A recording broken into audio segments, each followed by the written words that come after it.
you please join me for the pledge of allegiance? I pledge allegiance to the flag of the United States of America and to the republic for which it stands, one nation under God, indivisible, with liberty and justice for all.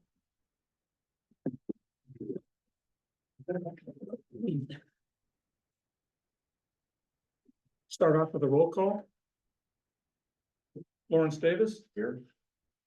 Mark Manley, Here. Bert Lehman, Here. Jackie Boyd. Here. Fraser McPhee. Here. We have a quorum. You may proceed. So, well, we'll get the non-voting members. Want to get the non-voting? Yeah, let's just get a good roll. Non-voting That's member. our voting Okay, committee. Jeff Gilmer. Here. Scott Matthews, Here. Glenn Tillery, Yeah. Mr. Lindsay. Here. We have a quorum. This time, could I get a motion to approve the August 15th, 2024 minutes? So moved. Second, A second. all in favor? Aye. Can we get an approval of, a motion for the approval of today's agenda? So moved. Second. All in favor? Aye. Not any old business to address, we'll move on to new business. Item A, I would ask the committee to nominate a chairperson and secretary. Nominate Bert Lehman as secretary. Second.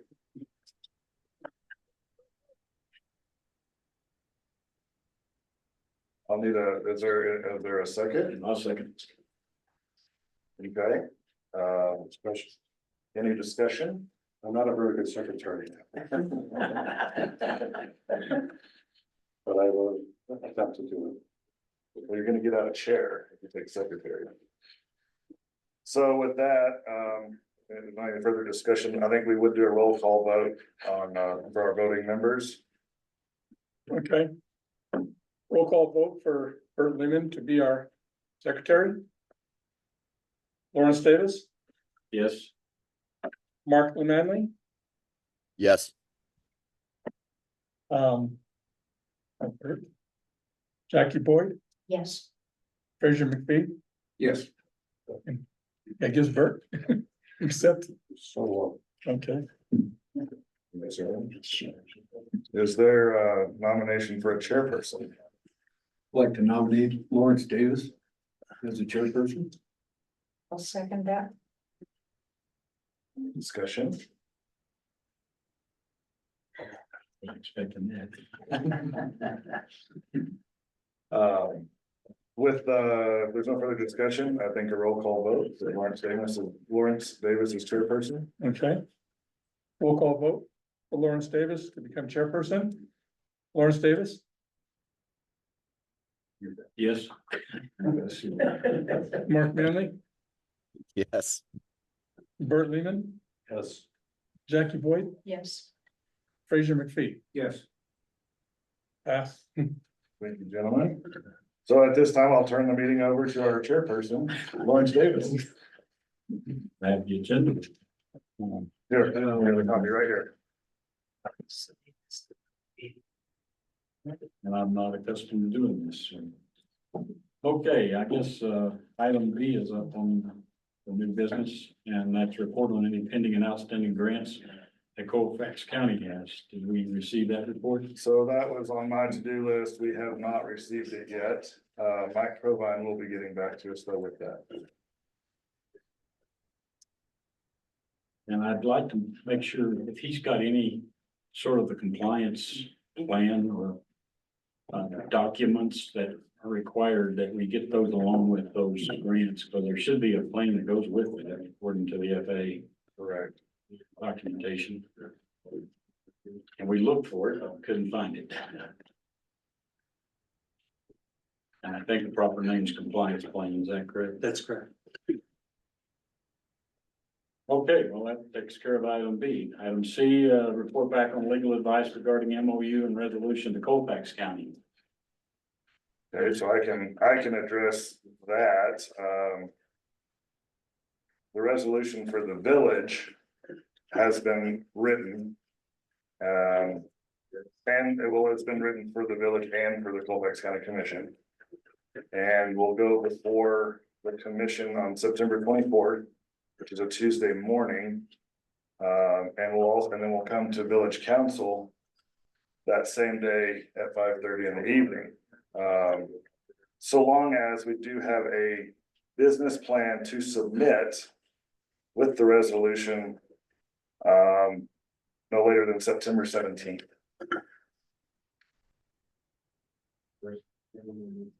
Okay. So that will be on September 24th. The resolution goes to Colfax and then comes to the council meeting here in the evening, as long as we have that by 17th. Need a business plan by the 17th. And there been any progress on the business plan? I can address that. Yeah, so. Before I address it, I'd like to ask the question, the expectations for the business plan. Mayor, do you have any input on that with regard to it being a high-level business plan, a detailed business plan, an operational business plan, a strategic business plan? And we can get into the weeds with that thing. At this time, I think we're at the 30,000 foot level. Okay, Uh, right. To So, touch on some of those items, but yes, no, it's a broad. okay. plan. So myself and Glenn Tillery and Craig, whose last name is impronounceable to me, Rocky, help me out with that, if you would. It doesn't matter. Vote Hill. Vote, okay. The three of us are working together. Craig has put together numerous business plans over his career. And he has some historical documentation with regard to the airport's past performance, as well as some operational goals and achievement levels that we're trying to muscle through for day-to-day operations of the airport. He is almost to the point of having that put together in its entirety for review. And there will be some things that need to get added, i.e. potential leasing, land lease income, and other things that are more strategic. But as you say, if we're at that 30,000 foot level right now, I think more of a day-to-day operational business plan is probably what's to be looked at. Input from everyone is welcome here, of course, but I hope to have that here in the next couple of days. In which case, Glenn, I think you and I should probably review that and then add to it. And then from there, I suspect, and I'm only assuming here, that we'll submit that to council for approval and input and approval before submitting it to the county along with on the 17th to go forth with the decision. Yes, Jeff? Is the regulatory pathway part of the plan? Not as far as we are looking at, no. I would say yes. At Okay. least have a mention, at least have a paragraph saying that this is part of the regulatory pathway we will walk, not only to gain, but to continue. Yeah, it just has to be, it's part of what Lawrence just said with that information we're looking for, so. And that's where I think we need you guys' help along that line. I think Glenn, myself and Greg can put together the operational business plan as far as the regulatory issue goes. I know that's not in my wheelhouse. I don't think it's in Craig's wheelhouse. Glenn, I won't speak for you as far as that goes, but you know. Yeah, that's just more. That's not something that I'm planning on doing anything with. Mine's more of a, you know, with my background, I'm more of an operational and income and operational opportunities with the airport. The regulatory issues are outside of my wheelhouse. And it only has to be, as the mayor said, a 30,000 foot Yeah. view. But at least the county then will know, yes, we're addressing that pathway too, because they're gonna wanna know that. Perfect, I love it. So once we get this basic business plan from Glenn, myself and Craig, then we'll submit it to you guys for input with regard to the regulatory issues and mountains that we have to climb to get through those things. Since the county has only asked for a business plan, I don't want to see anything with the regulatory part bog that down. Which, as I think I expressed at the last meeting, that is my fear. That the Absolutely. regulatory issues bog this whole process down. Putting together a business plan is, I think, fairly easy with the backgrounds of those of us involved. Well, I It's that disagree, regulatory- with Jackie Boyd, because, the county is looking for they're looking for the whole picture of how this turnover, how this transfer will happen, and that is a part of it. It doesn't have to be in the details, it won't, it's just simply stating Yeah, she paragraph. didn't want to bog But it. what We did didn't bog it. they ask for, They haven't asked for anything. Short of a business plan short of a business plan? to accompany. So they have asked for a business plan. Absolutely, and that should be part of it, in my opinion. And I agree with, Jeff, that it should maybe be a paragraph, but not, again, not, I don't wanna bog it down Not either. the wheel. Right. I mean, obviously, we're gonna need consultants, attorneys at that point to help navigate it. Oh, absolutely. But I think it is definitely be part of the process. Mhm. And so anything we could offer.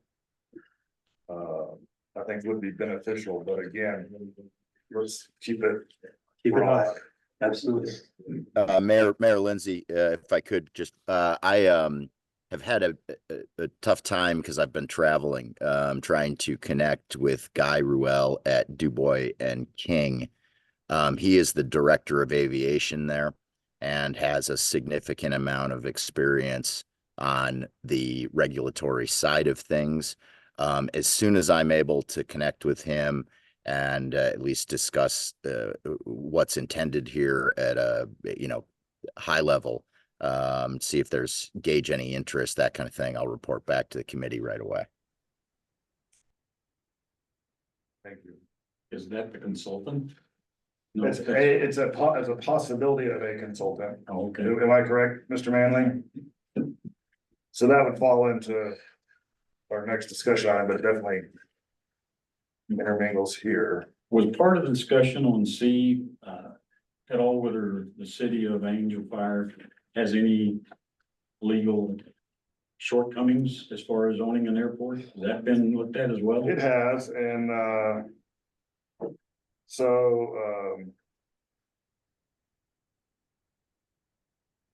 our attorneys are working on the MOU, we don't have it back. But we don't see any shortcomings from the village owning the airport. No, not a concern at this time.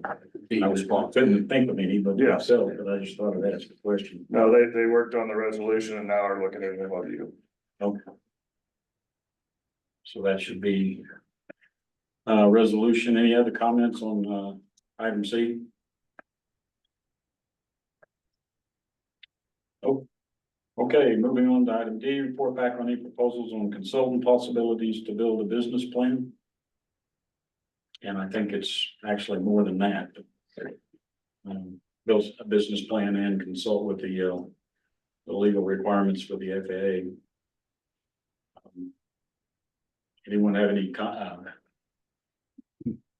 nominations in that respect? Glenn, do you want to comment on that link you sent? Yeah, Myself, I just did just a little research on the internet of potential consultants, and there's one that kept popping up.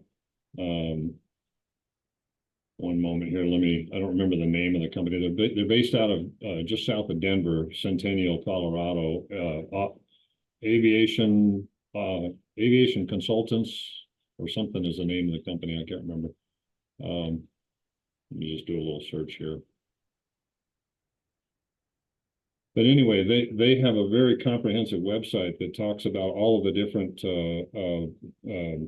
services they offer, and certainly consulting is their primary focus, and they only focus on airports. So I recommend we contact them and at least get some information on more details. Aviation Management is the name of the company. And they popped up in a number of different searches. So they appear to be very well versed in airport management consulting. Okay, anyone else? We've contacted Rich, Nuttall. He's the former CEO of Sri Lankan Airlines.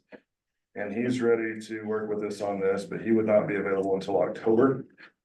And we also have spoken to Dan Allison from Expert Aviation Consulting, and they are eager to look into this as well. So no contact has been made with Allison, There has been, not as of yesterday. there was today, Okay. or like last night. Last night and this morning, they're actually gonna come up here Sunday. He is gonna come through, okay. And so that's Expert Aviation Consulting, and their website is expertaviationconsulting.com. So the background with that particular company is a retired FAA regional manager. Who's got 35 years experience in the FAA directly, and also dealing directly with state aviation in North Dakota. And who happens to be a resident of Las Cruces and knows our little valley quite well, has spent a lot of time up here, very interested, and also interested on a sideline with the 135 operation too. So sounds like we've got getting a really good pool. It's just my opinion.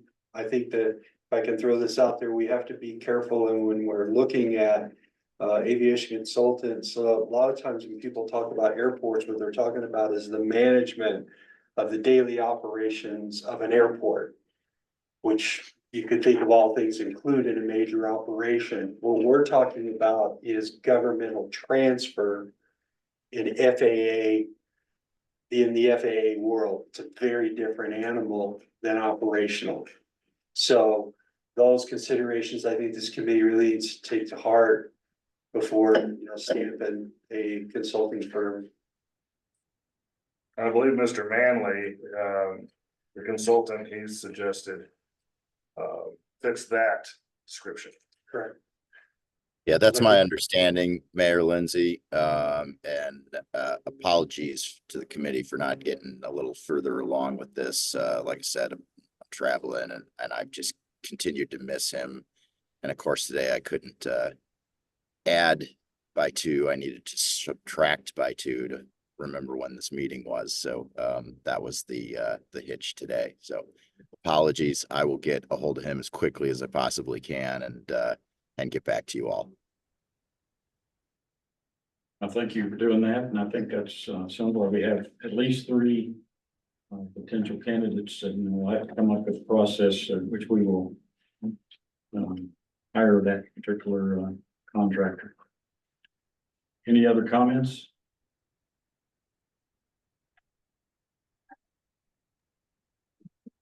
Good morning, gentlemen. Okay, morning. Ladies and gentlemen, Saad Basha with Airfuga. Thanks for inviting us to the meeting. If I may speak on Dan Allison's behalf, the consultant you guys were discussing, former FAA FSDO manager for over 38 years, and with plenty of investigative experience in the industry.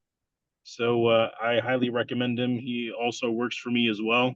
So we're here to help and assist in all operations, and hopefully we get to a nice deal together. On our side, we have the 135 world. We have a charter certificate worldwide, 10 or more, And we do have the 145 maintenance repair facility as well. And I'm sorry, I'm a little in the dark as to who you are and who you're with. We don't see anything. I'm We with the just Air. see- Yeah, we just see SAAD on the screen here. Oh, sorry about that. I'm the CEO and president of Airfuga. We're the 135 air carrier. We were invited to this meeting. Okay, Are you a 135 too? Where are you located? Yes, sir. Yeah, we're a 135, 10 or more air carrier, worldwide operations, and air ambulance as well. Where are you stationed? What is your headquarters? Headquarters is in Oregon. Our DOM, Dan Allison, is based in New Mexico, Las Cruces, and we have multiple bases across the country. So that's the same as the Expert Aviation? it's part of it. Part of it? Action Air. That's with Action- Action Air, Dan Allison.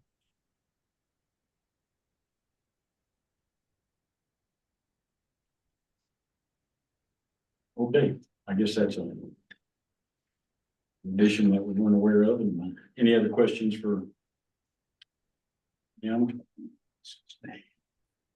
Sod, what was your last name? Last name is Basha, Basha. I will respond to the Zoom link with my details. That way you guys have everything.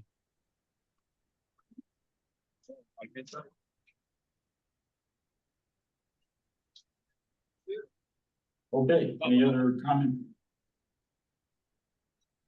Anyone else? Thank you.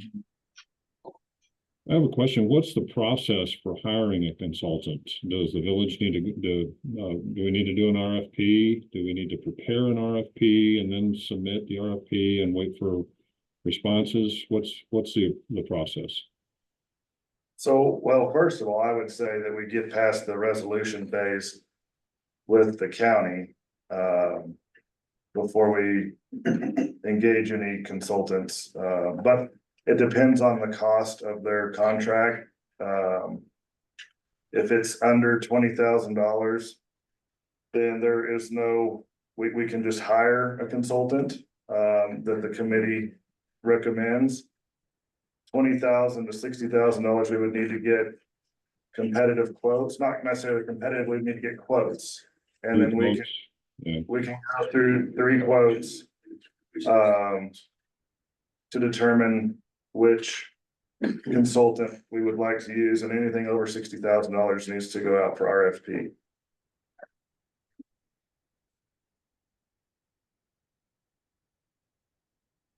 Mr. Saad, do you have any idea on what, I guess it depends on the scope of what we're looking for as to, what kind of range this is gonna cost? I am not, be honest with you, I am not aware of what it exactly it's going to cost. I think Dan Allison might be a better resource for that.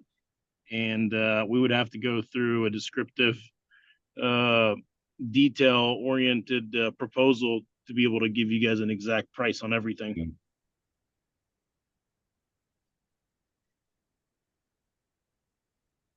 I think it'll be up to the committee too, to direct them on what they're quoting. But, yeah, I think we need somebody to write or begin writing the requirements for that RFP, and it's thinking it may eventually be an RFP.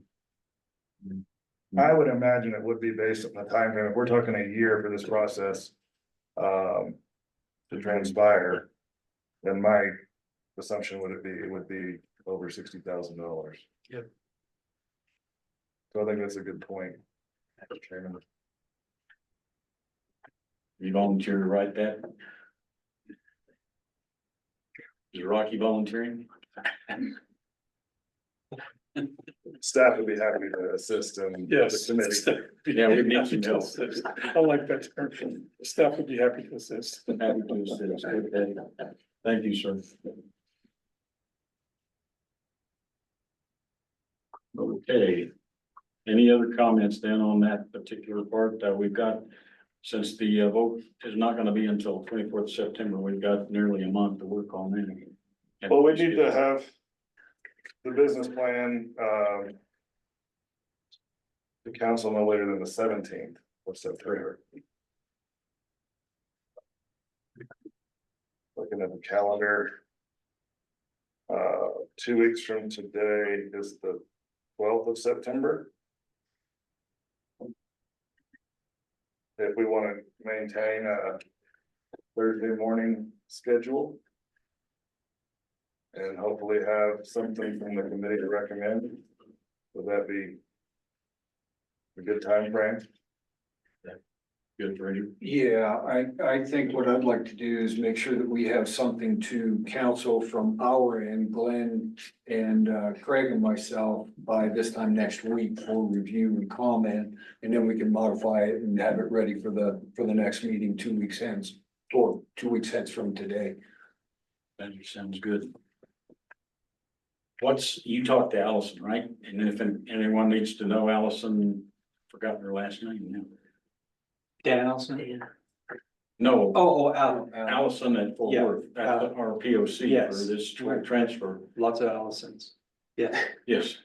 Interesting lady. And the last contact, as I stated in the last meeting, she was unavailable for work. We can send her emails, but tasking a response might not be till October. We just gotta wait till the beginning of the next regulatory year. She's covered completely up. Jeff, do you know if she works directly for, reports directly to Shawnetta Griffin? Don't know, whoever the office manager is for the Fort Worth ADO, I don't know who the office manager is. Okay. Said might know if he's still there, but yeah. She made it very clear that to do anything, she had to ask the office manager's permission, and an office manager is not like what we think. This is the head of this gigantic airports division office that has hundreds and hundreds of people working for them, so. And at the end of the federal fiscal year is September, so that's why October comes in, before they can be assigned work. Typical government stuff. Well, I'm hoping she can at least maybe keep in touch and get any feedback from her on what she's gonna need immediately. So her name is Allison Brooks. But I would highly advise we have a single contact to where we don't wanna overload her. With a bunch of people calling her, asking her questions. So we could just say even from the interested community.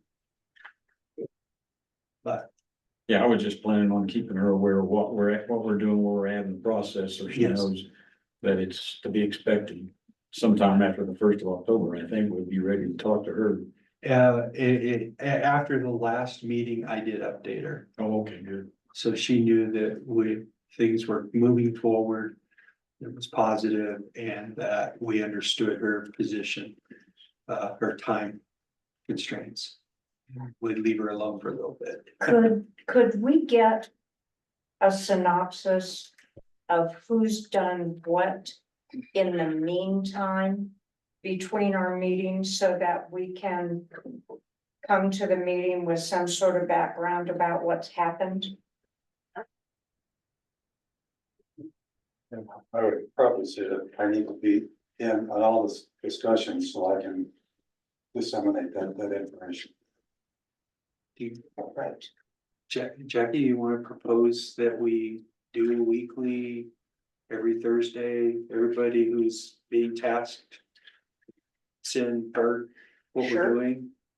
Cause you can propose that and I don't think it needs to be a motion. Maybe it does, I but don't either. I think I it's think that's just, good practice and sure. or as information comes in, it doesn't even have to be every Thursday. Okay. I mean, as soon as I get the report from Mike Provine, I'll forward it right, to Bert, but quite frankly, if it's all right, I'll just forward it to the committee. So that it doesn't fall strictly on Bert. Okay. And then he can take whatever information he needs to. As I will do with the business plan as it comes in. I'll forward I'd that love to to- everyone listening. Observe as things develop.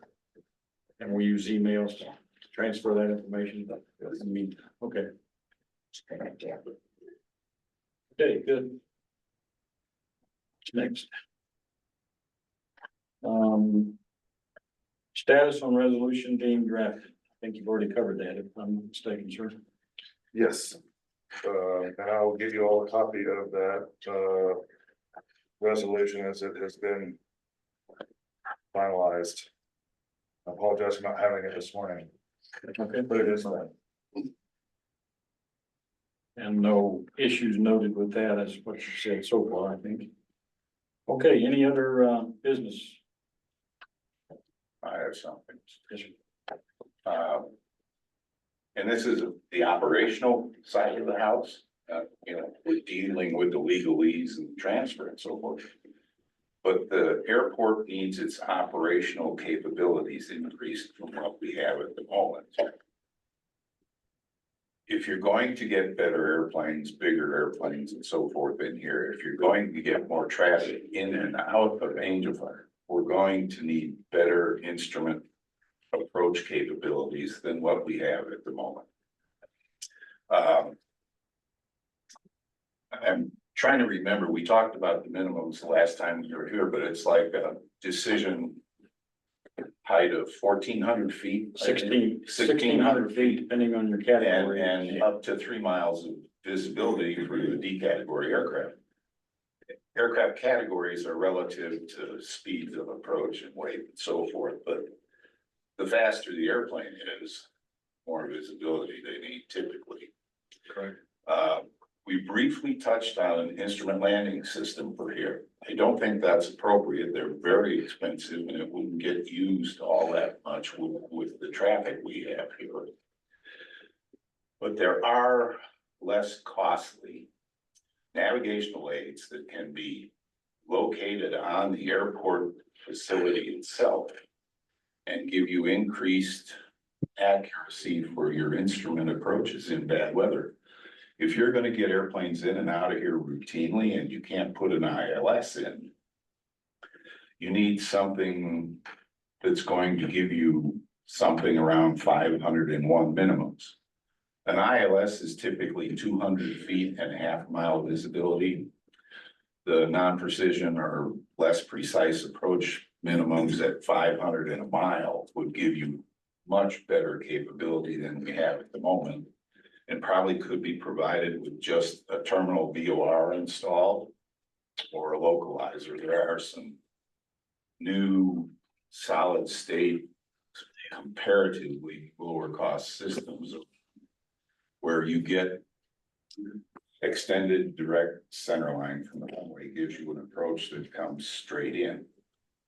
If you have a mile of visibility, if you got 501 minimums, 500-foot ceiling, 1 mile of visibility.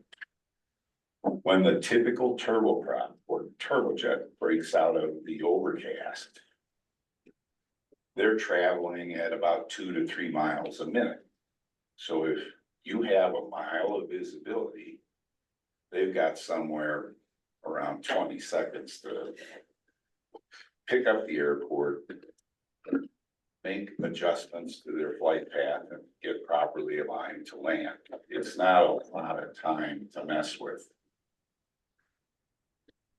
That kind of instrument capability is in virtually every airport that has any kind of air carriers available. And if you don't have that here or something very close, you're always going to limit the kind of traffic you get here. I'm coming down the road from the Whittington Center the other day, passing the Raton Airport. And I'm guessing, this is strictly a guess, Ted Turner's Gulfstream is sitting there. You fill Ted Turner's airplane one time, it's more than you sell most of the lighter aircraft around all year long. Fuel's a big issue. You sell enough gas, you make some money. You get enough Gulfstreams coming here, you to sell a lot more gas. That's what it amounts to. It's gonna take more operational capability to get them to come and go regularly. So just as a non-pilot, the majority of what you said was completely over my head. But what Okay, I I understand. but I You wouldn't know. I did catch that we need, the equipment that you're suggesting, the more economical version. For As my, reasonably priced as we can so, get. and what kind of broad budget are you looking at for something like that? As an operations guy with a carrier, I never had to do any of that kind of pricing, but our gentleman up here can tell you. And not that we need to know that number right now. The reason I say that is I think that would be a good point to make in the business plan. Now that we're bringing in some hopefully scheduled air with the new grant, I would put Because that right next to the new hangar. because I believe, well, we have of course, the county has the grant for the new hangar, but there's no funds currently that I'm aware of designated for any new Yeah, it's a navigational aid.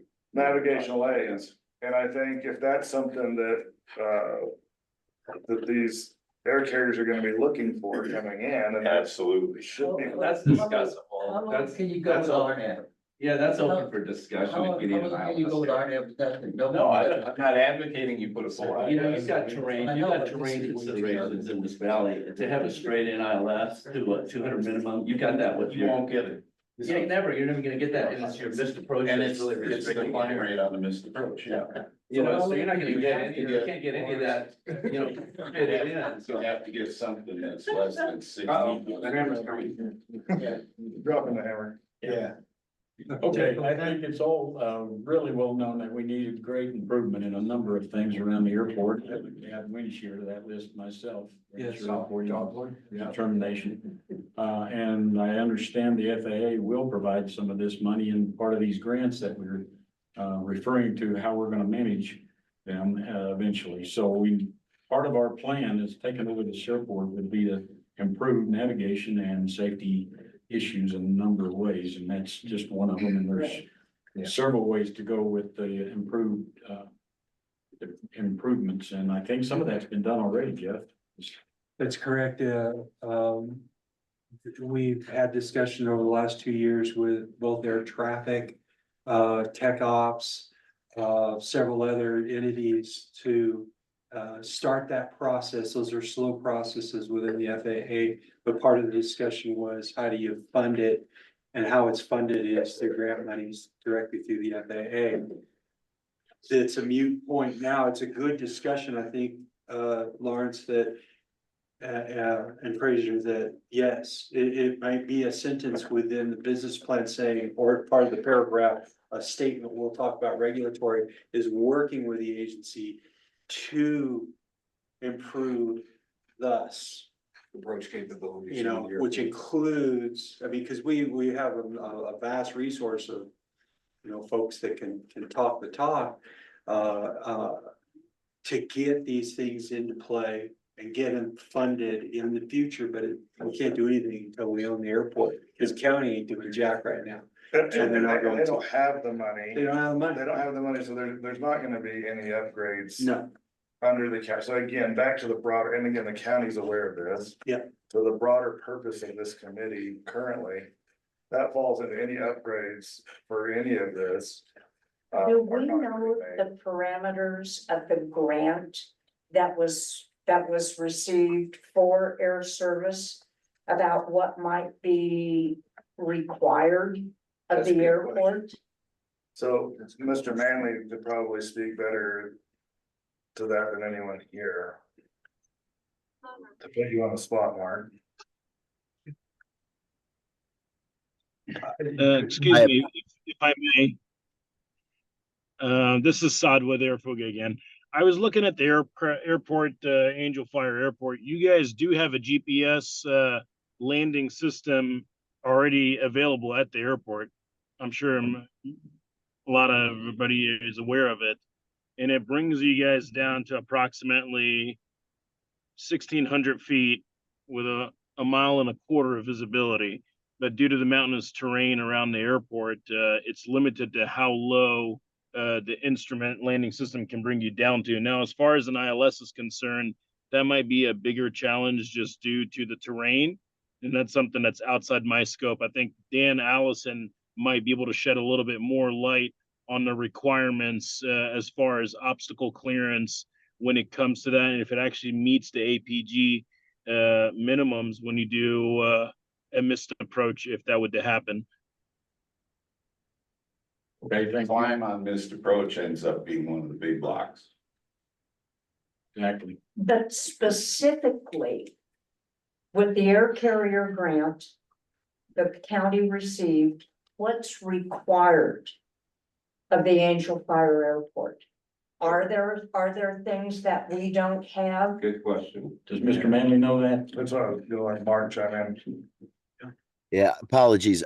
With the boat traffic behind me, I missed the question. So you're gonna have to repeat it. Mark, this is Jackie. I wanted to know if there are specific things that are required in that rural grant that we got for air carrier service that the Angel Fire Airport might have to provide that we aren't already. That would be one of them.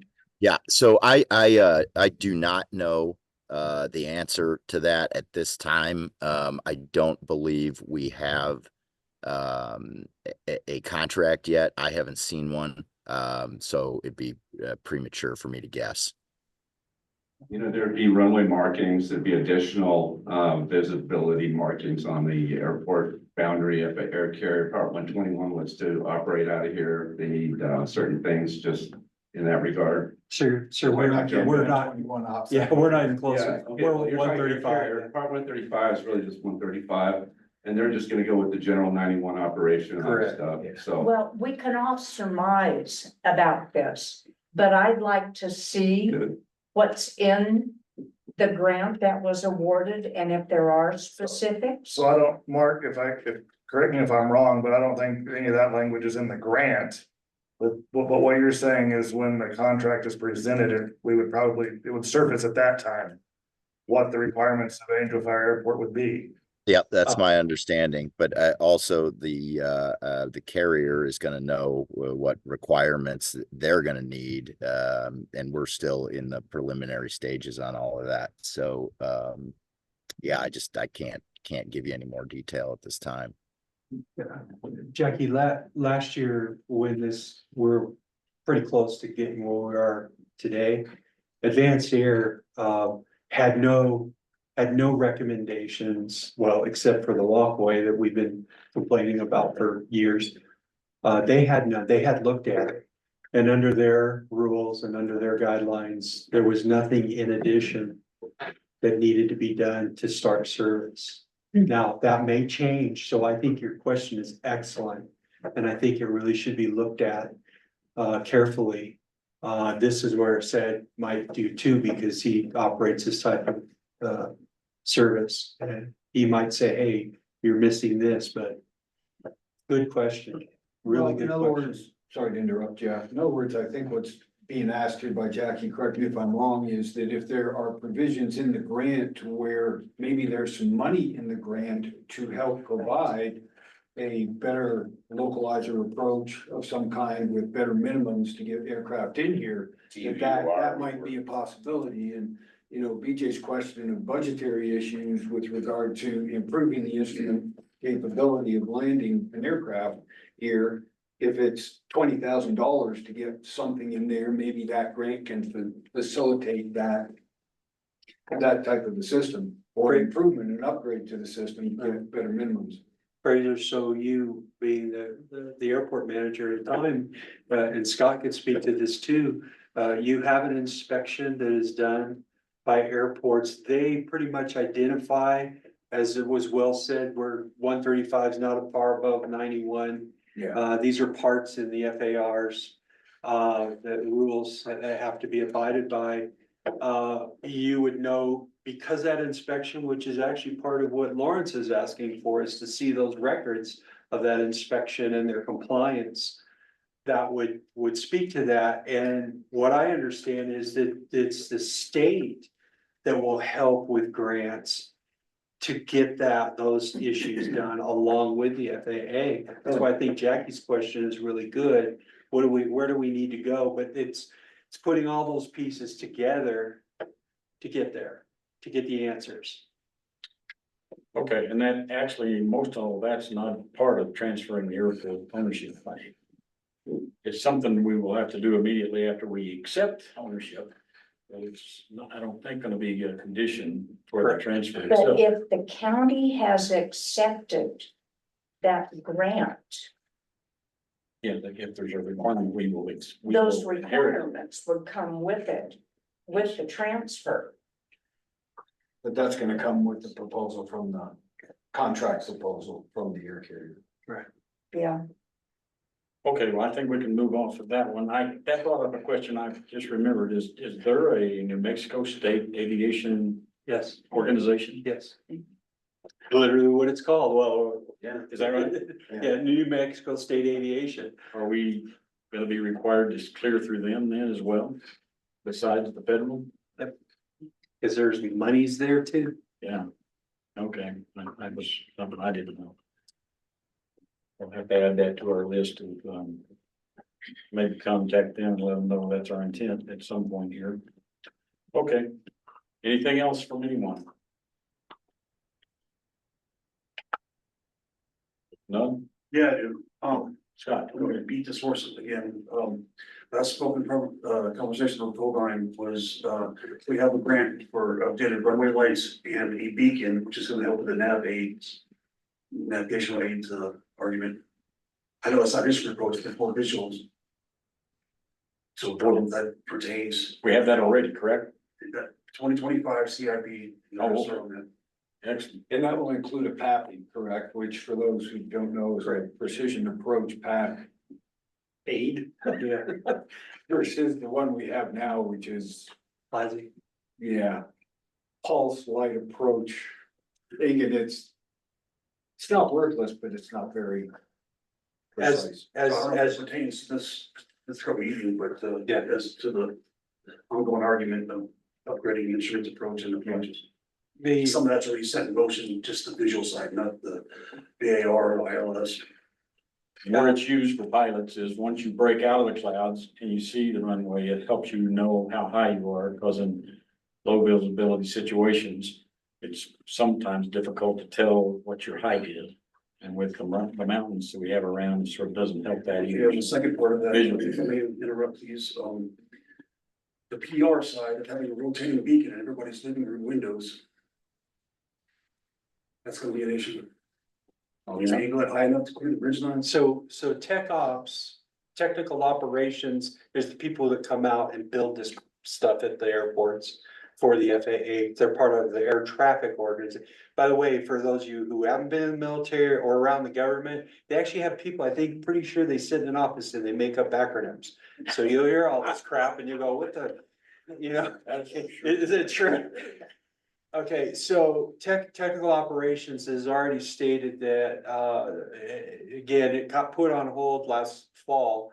They'll come out and what they'll do is create a specific frequency for Angel Fire Airport, which will allow those beacons and lights and things to turn on and turn off via, how they normally, do, which is clicking. What that's called. Yeah, you click on, click off. Pilot control lighting is what you're talking about. Pilot control It's not a lighting. rotating beacon, that's not gonna be pilot control, that's. No, it will be pilot control. Could be, really. It will be. Sunset, Yes. sunrise thing. No, they're actually talking about doing, and the discussion with them was exactly the objection that Scott put out, that the people are not gonna want a beacon shining in their eyes all well, night. now we have a dark skies committee and a dark skies. And the only thing that's in that is lighted towers. That's great. I looked specifically about Yeah, a beacon, Yeah. and I've contacted a couple of places up in Colorado that are dark skies communities. And the beacon has to be on the radio control. really? I've never heard that. Yeah. Too many lumens. Cool. And by the way, Jackie, I didn't realize it myself, because I have a neighbor who decided to put a beacon in. That's state law. It's state law, the dark skies is. It's not just local communities. Well, the ordinance Yeah. that's coming about with that. They're still working. Anyhow, Yeah. rabbit trail, That pilot control lighting typically stays on for what, 10 minutes or Yeah, something? that's correct. And, you know, something like that, not very long. not long. Yeah, so So we'll need our own, any of our, I know everybody's discussed this before, but we're gonna need our own frequency. 'Cause we That's don't want correct. traffic Yes, or Tone or Taos or Durango or Las Vegas activating that. yeah, has to be a separate frequency for pilot controlled lighting. that's right. Whatever that frequency is, bury it as deep in there as you can, so nobody can find it. That's how it works. Well, when you look at that, like all the things, if I can just comment for a second, for all the things that we're talking about, including taking this over and everything, if you think about it, every single chart that is published, every single website that has that frequency has to change. The immensity of moving this glacier, when you're talking about something as simple as changing a frequency at an airport, is big. And so that's why we discussed last week that this takes time. It's not that the FAA opposes these things, it's just they want everybody to be realistic that it takes time to move to get things done. However, since a lot of stuff is digital, it can, a lot of it can change in a lot of places, just because I used to do that That's right. for, the frequencies. Yeah, no more paper charts, thank goodness. Okay, I think that's everything. We'll adjourn the meeting. We meet back again on September 12th. 10 o'clock. And